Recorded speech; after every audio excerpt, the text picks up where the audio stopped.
नमस्कार, मैं naturopath doctor Ranju holistic health solution में आपका स्वागत है।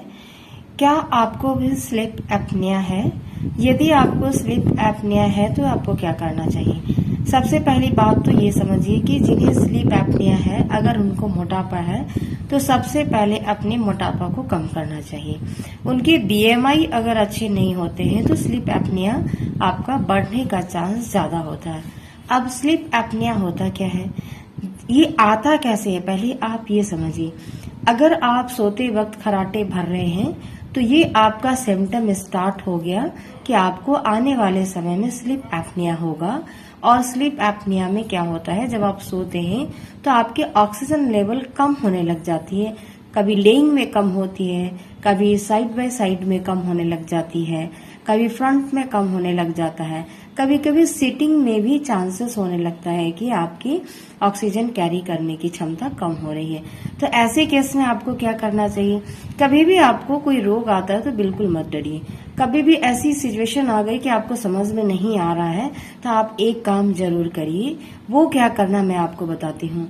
हर समय इंसान के शरीर में एक चीज की आवश्यकता होती है, उसके बिना इंसान अपने बॉडी को मूवमेंट नहीं दे सकता, वो है ऑक्सीजन।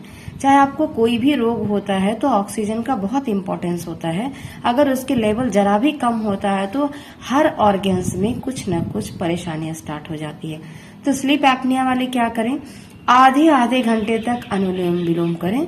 अगर उनके साथ उन्हें बीपी भी है तो चंद्रभेदी प्राणायाम कम से कम 12-12 राउंड करें, 2 टाइम सुबह शाम खाली पेट, और अपने बीपी को कंट्रोल करके रखें। और ऐसे लोग जितना कच्चा भोजन खाएंगे उनको बॉडी में ऑक्सीजन कैरी करने की क्षमता और कैपेसिटी बढ़ने लगेगी। तो आप बिल्कुल मत घबराइए आपको स्लीप एपनिया आ गया तो।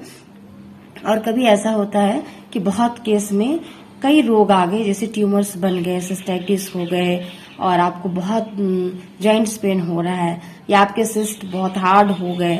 उस कंडीशन में क्या होता है, आपकी बॉडी में ऑक्सीजन कैरी करने की क्षमता और डिस्प्ले करने की क्षमता कम हो जाती है।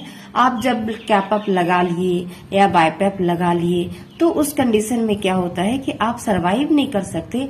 आपका सांस जब तक ले रहे हैं तब तक वो आपको सपोर्ट करेगा। ओवरऑल बाद में आप उसी पर डिपेंड होने लग जाएंगे जब आप दूसरा कोई भी ऑप्शंस नहीं लेंगे। तो यदि आप उसके साथ प्राणायाम कर रहे हैं, हमने जो डाइट बताया वो ले रहे हैं, एक्सरसाइज ले रहे हैं, मार्गदर्शन में चल रहे हैं, और भोजन पे आपको बहुत ध्यान रखना है। पैक्ड फूड, बेक्ड फूड बिल्कुल नहीं खाना है आपको।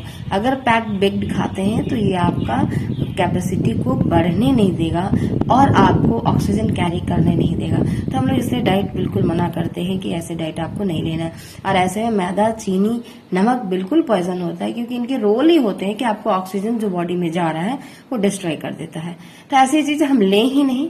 तो आपको समझ में आ गया होगा कि स्लीप एपनिया वाले को क्या करना है, और आप ये प्रतिदिन करें। और ये इन्फॉर्मेशन ज्यादा से ज्यादा लोगों को आप डिस्प्ले करें, ताकि जिनको नहीं पता है, उन्हें ऐसा हो रहा है, तो वो भी अपने आप को सुधार कर पाएंगे। आप इन्हें लाइक जरूर करें, दूसरे को शेयर करें और सब्सक्राइब जरूर करें, ताकि आपको अगला नोटिफिकेशन मिल पाए आपके लिए जो जरूरी है। धन्यवाद।